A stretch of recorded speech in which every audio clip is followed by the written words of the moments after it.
Welcome to the 3BA podcast, where bourbon, boners, and being awesome isn't just a catchy tagline, but categories in which we discuss different topics every single day. My name's Garrett. I'm going to be your host along this unique journey through the bourbon and whiskey craze, men's health, and everything that life throws at you in between. He's to my right, I think on the screen. You're starting to see him. He's going to be here as a staple on Fridays for the men's health portion. Johnny, how are you doing, my friend? Oh, I'm doing just dandy on this fantastic Friday, Garrett.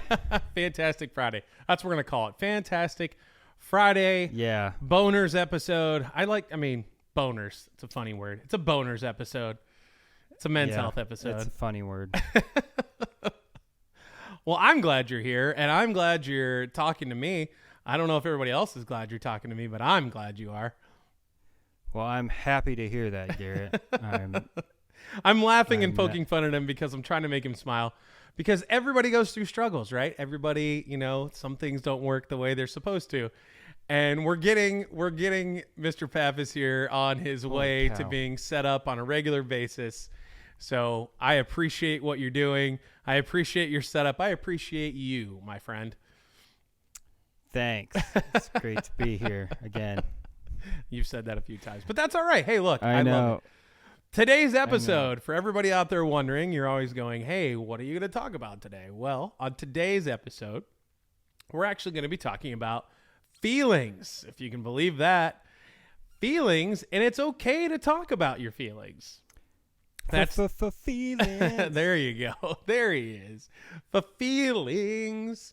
We're going to talk about feelings. It's going to be one of those episodes where we have a couple topics to discuss. We're going to tell you how we've overcome the stigma, if you will, of not being able to talk about our feelings, and how we approach it, I guess, in our day-to-day lives versus, maybe intimately with our significant others in your case, or with my close friends in other cases. And we're just going to kind of explain to the world, as you and I have already done many times, how it's really okay to talk about your feelings. To start it right off, I mean, Johnny, you know this better than anybody, and so do I. There's a stigma, and that's the word I'm going to keep using, about men talking about their feelings. Yes, the manliest men of the stoic era of my hands have more calluses than your feet do. Yeah, that's that mentality of if men have feelings, we don't show them. Yeah. I think, especially with this generation, not our generation, but the generation coming up, I feel like there's a lot more talk about feelings and emotions than there has ever been before. No, you bring up a good point. You led me right into something. I was going to bring up the generational gap, right? So the stigma is simply this. The stigma is you're a man, you're not supposed to show emotion. You're not supposed to. Now, do men show emotion? Sure. I think the common places that you're allowed to show emotion from an older generation is a funeral, a birth, and possibly a wedding, right? Those are your three you're allowed to show some emotion, right? So our fathers, our grandfathers' generations, the older generation above us, above you and I, the older generation, they really had a hard time showing emotion. And when they did, it was on very, very rare occasions. Would you agree with that? I would 100% agree with that. I can't believe I have to say this now. As a middle-aged man, I can tell you that it is a drastic change from both you and I. I'm a bit older than you, not much, but I'm a bit older than you, and our forefathers, I really do mean that, our forefathers, our generations before us, I think that was almost the cutoff, if you want to call it a cutoff, of where the change has started to happen. And what I mean by that is, and I want you to maybe kind of chime in here on this particular part, but sure. The generation above us, our parents' generation, they were around in Vietnam, right? So when the war in Vietnam was going on. During that time, that quote unquote hippie generation, make love, not war, the feelings were flowing, right? But that was through some possible outside influence that let Oh. them An outside influence, you say? yeah, outside influences to let their feelings come out. We could talk about that too, but Sure. that generation was kind of a test run, if you will, because now here their children, us, we're in our middle ages, and Yes. and I would tend to believe, and maybe you can, again, I would like your opinion on this, but I think it's a little bit easier for us, still not commonplace, but it's a little bit easier for us to say how we feel. Would you agree with that? I would, yeah. I mean, if I'm going to share my feelings here, Garrett, Hey, I guess- see what you did there. yeah, you like that? I guess we would. My thoughts go to a couple things, but the first thing I want to say is, number one, I am not a doctor. I am not a psychiatrist. I have no. This is all just life experience. The other thing is, when I think about this stuff, I think about my dad. I think about your dad. I think about the they love you, Yeah. and that's about the extent of emotion that they show you. They don't tell are you. right. Yep. They don't tell you they love you. No. But you know they love you. Yep. There are a handful of times, and I'm sure you're the same way, that I've seen my father cry. Mm-hmm. And the birth of a child, so birth. Yep. Him realizing that he didn't have a lot of time left. You haven't gotten to there yet. But when my dad realized that he was gonna pass, Mm-hmm. he got super emotional. Okay. And it was just fear. Yeah. It was him being scared that he's gonna pass away. Yeah. And I knew that when it happened, but that he would tell me he's proud of me when I do something, Okay. profound or Yeah. whatever. Sure.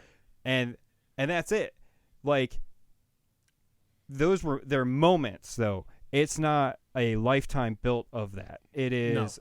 I can exactly tell you when those things happened. I couldn't tell you. I could tell you they happened, X amount of times. Sure. Whereas my kids know now, I tell them every day that I love them. So it's breaking that gap, or breaking that history of them not knowing how I feel about them. I mean, you already said it, and I'm glad thank you for going to that detail. I'm with you. I can count on one hand, literally one hand, how many times my dad Right. has cried. Right. My father has cried. I honestly don't think I ever saw my grandfather cry. I was fortunate enough to have him through, up through 20 years of my life, or a little bit longer. Yeah. And I never once saw him cry. And we're talking about a World War II veteran. Now, does that mean anything? No, I'm just stating a fact. He was a World War II veteran. He was raised in a different generation, a different mindset. He showed his love, his gratitude different ways. Like you said, I can also count probably on two hands how many times my dad said he loved me. That's not something that my dad says. Now, my mom and your mom, I know your mother as well, say it all the time. And that's not a sexist thing. That's just a reality of our lives, right? So to your point earlier about our experiences, this is based off experience. I Right. appreciate what you're saying that you're doing now. However, I want to ask you a question. When Sure. it wasn't, I mean, I'm sure you told them every day when they were born. I was there for the birthing, not in the actual birthing of the children, but I was there right when they were brought into this world. I'm pretty sure I cut the umbilical You did. cord, You so did. yeah. You did. I did. You did. I didn't. I was. That was. But Not, I was. You were not. That was not you. I was there close. Yeah. I was there close after. Yes. But it was when they were old enough probably to understand, right, what you were saying to them. And I'm sure you told them even Yeah. when they didn't understand. Here's why I'm saying that now. I bring that up. Do you think that will change a little bit? And here's what I mean. Bear with me. Do you think that will change as they get older and into their teens, when they're going, "Ooh, Dad, don't say that in front of my friends," or oh, come on, Dad, you don't have to tell me you love me at the football game. You know what I mean? Right. Do you think that'll change? I'm just curious.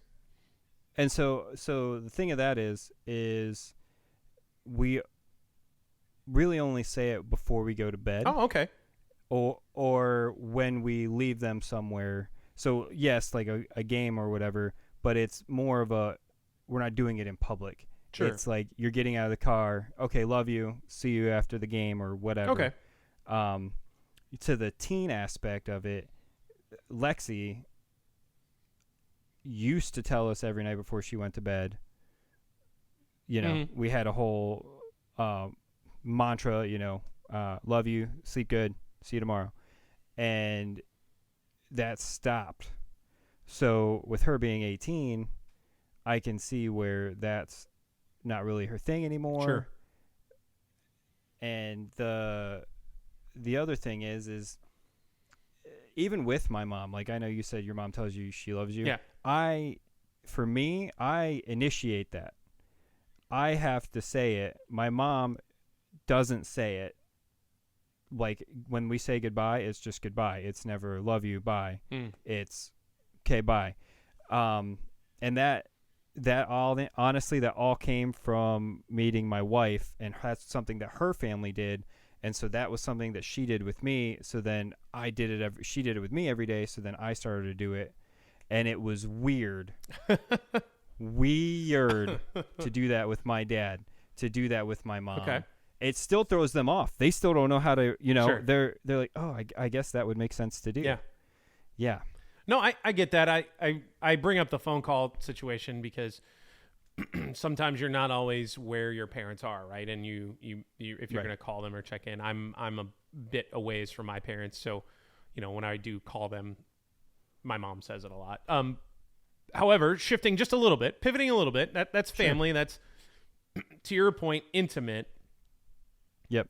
Now I want to kind of transition into friends. So you and I have been friends for a very long time. We've told our story on the 3BA podcast of how far back, and that's this podcast. Yeah, yes. This podcast. How far back we go, and how many years and stories that we have, and just you name it. There's a history there. But I also want to talk about how talking to speaking your feelings and letting your feelings out and being known, especially in different scenarios and situations. And we don't have to get into those specifics, but we can just talk in general here. I'll kind of tell you mine.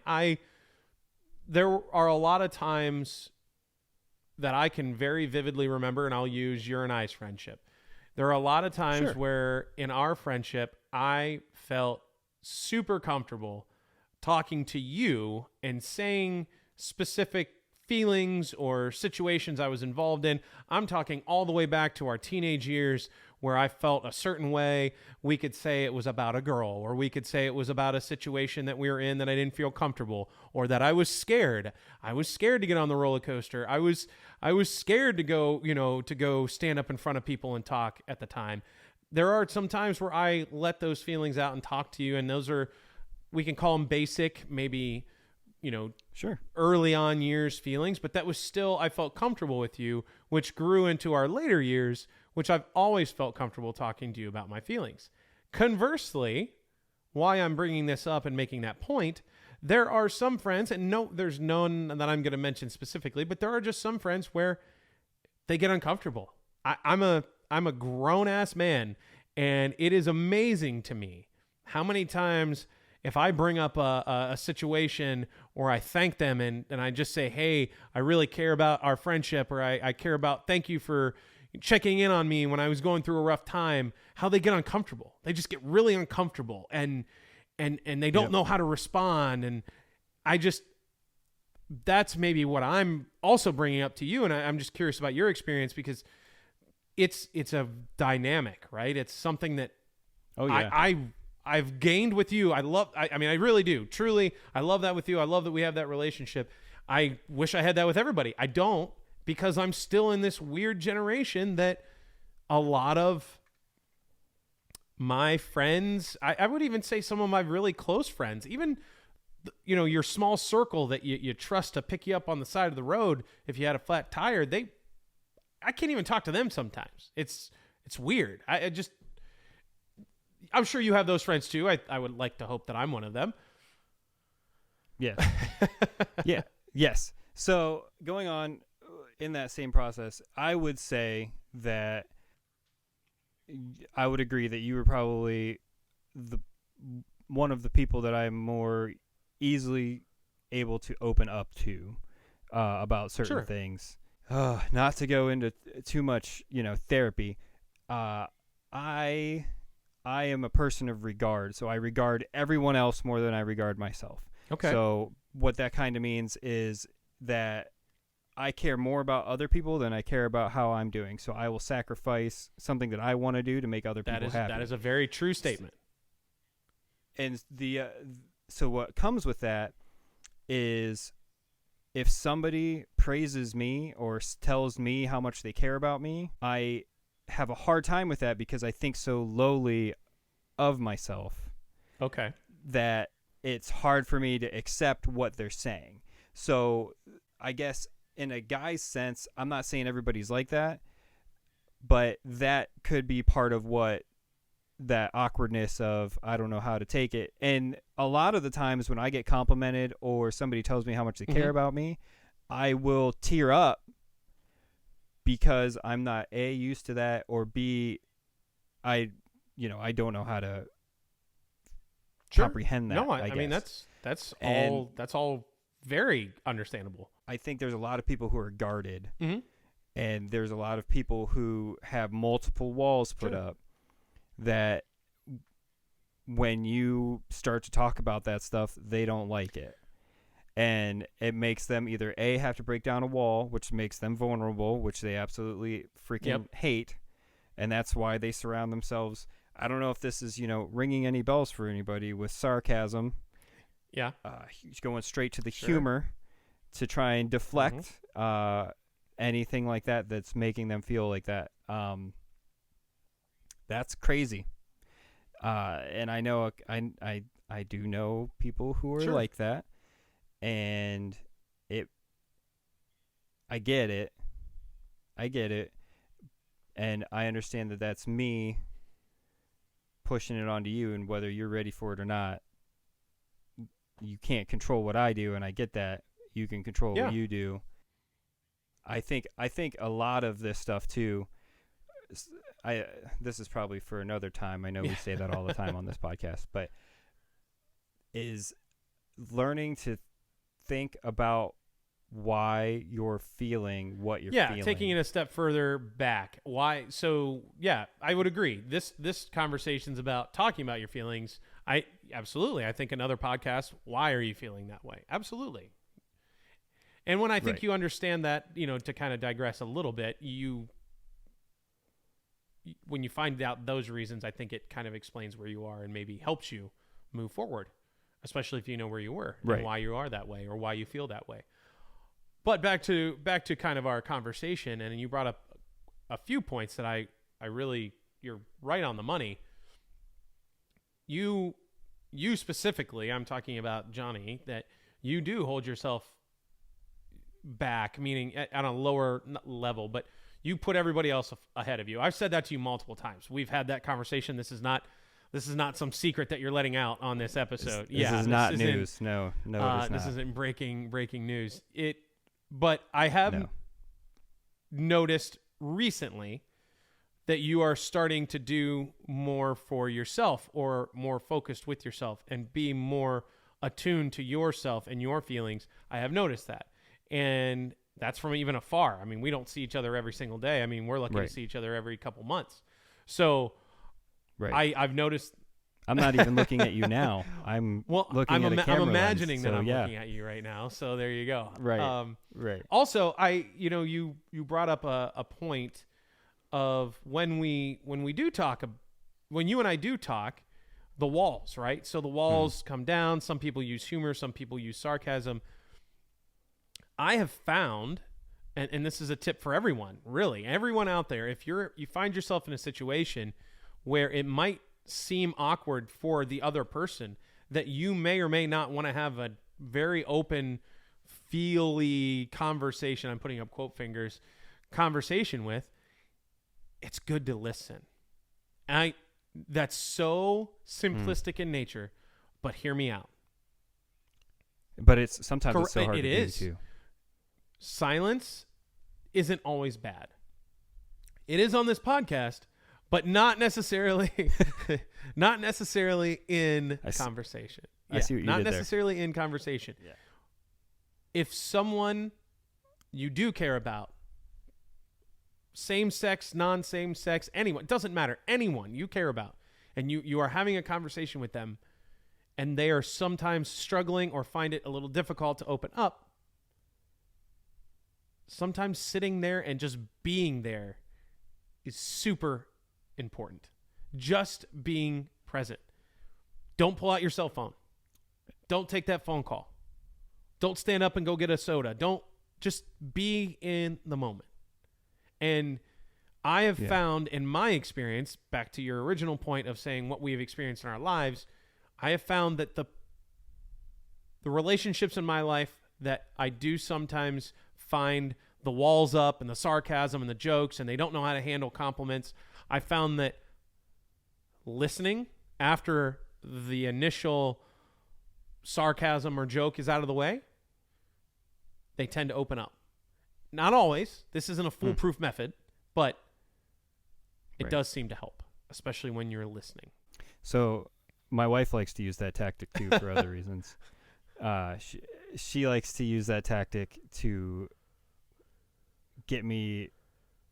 She knows there's more to the story, so she'll just sit there and it's like a mom thing almost, like when you're a kid and your mom's just staring at you because she knows that there's something else that you're not telling her. So yeah, and that's honestly it's the same concept. It's, I know there's more to this, and I'm here. Is all you being there is what does that, is what lets them know that. And it's cliche, but everyone has something going on. You don't know what it is, but you could make their day just by not saying anything and chilling. And it might take a couple times. You just fell out of my ear. You can't hear me right now. Hold on one second. I can hear you. You're good. You can't quality hear me. Quality YouTube right here. All right, you're back in my ear. Yes. There we go. Classic. All right, sorry. We'll put a technical difficulty little logo there, and it'll be fine. But it doesn't happen overnight, right? So some of the people that maybe you have a relationship with, friends, close friends, family, whatever, it might take a couple times just sitting and listening or sitting and not talking before they start to open up to you. So if they mean something to you and you know they're hurting and you know they need to talk, I implore you to really give them time, effort, and all of your attention. It really, really does help. I was going to kind of circle back and sum this back up a little bit and tell you and kind of loop back into, don't be afraid to talk yourself. Now, we both discussed previous generations, how we're kind of making the changes, and how you can try to get other friends that you care about to talk about their feelings. But ultimately, talk about your feelings. Not only is that the theme of this particular episode, but Johnny and I, we talk about it. If you hold it in, it grows, and it's not good. It'll erupt sometimes at the wrong times. I feel like that's a common theme. Again, back to your point of a cheesy thing to say. If you hold your feelings in, they're gonna come out at the wrong time. Like that's a real scenario. Right. And the other side of that is your thoughts, not just your feelings. Is if you let your thoughts just run without keeping them in check, your feelings will start to reflect those thoughts, and it becomes a very ugly situation. No, you're absolutely right. I'm actually glad you said that. The best way to find out the truth behind let me back up. What drives me crazy, and it's said a lot in the working world and even in now your social life. The tone of an email or a text message. You cannot hear an email. You cannot hear a text message. What you can hear is the inflection or the care in somebody's voice when they're talking to you. Again, a suggestion from myself and even you, we talk on the phone a lot. You and I do. It's not, do we text? Sure. Yep. Do we text memes and funny things to each other? Absolutely. But if there's a conversation to be had, to find out the meaning of a text, to get out the feelings that we're holding in or a miscommunication. I mean, come on, we're not perfect. We've had miscommunications. We've had things we've had to talk about, but it took a conversation. Yep. Hopefully in person if you get a chance, over the phone if you don't. But I really want to hammer this home. We're saying talk about your feelings. We're not saying text about it. We're not saying write it down unless that helps you. If you want to write some things down before you say them, completely on board with that. But we want you to talk about your feelings. Yeah. I mean, I don't want to take that out of you. I don't want to take the wind out of your sails, but I think that's really important to get it out. Right. And the thing of it is, too, this is a truly difficult part. If you're having a problem with somebody, the best course of action is to not tell somebody else about it, but to go to that person in a very calm and, as hard as it may be, loving manner, or you're not going to get them to open up to you, and you can just spew off at the mouth with whatever you want. Specifically with people that we're more focusing on people that you care about and that are close friends, family. If there's somebody that you have a problem with that you need to talk to, that you're not necessarily close with, or a superior, or something to do with work, by all means, go discuss how to approach them. I think that always helps me. I'm only going to interject this very little piece and tell you that everything you said, yes, don't talk to other people about it unless you're getting advice on how to approach said person. I think you're okay with doing that. Yeah. No, listen, we could probably go on for an hour about this. I truly do believe that. This conversation should just evolve. Absolutely. And maybe we'll revisit. In fact, I think we absolutely will. But I guess I just kind of wanted to kind of circle back and end where we started and say to you, I appreciate being able to talk about my feelings with you. And I appreciate that you feel that comfortable with me. I highly recommend that you out there listening and watching do the same. Find somebody that you can count on. Anything to tell the people as well here before we sign off? Yeah, you're actually, for those listening, you're doing a really good job of listening and not talking right now. So keep it up, because we'll just keep talking. But that's all I got. Yeah. Thank you for listening. We're here. If you don't have anybody else to talk to, we're on socials. We do. We got an email address. If you're having a hard time or struggling, we're You know what my sign off listen. for these segments is going to be? With some of the other episodes, it's Drinking How You Like It in different areas. This one is stay strong out there, 3BA. Stay strong. See what I did there? That's good. I literally didn't see what you did, but I heard what you said. Yes. Until next time, Thanks for listening. Thanks for watching. You guys stay strong.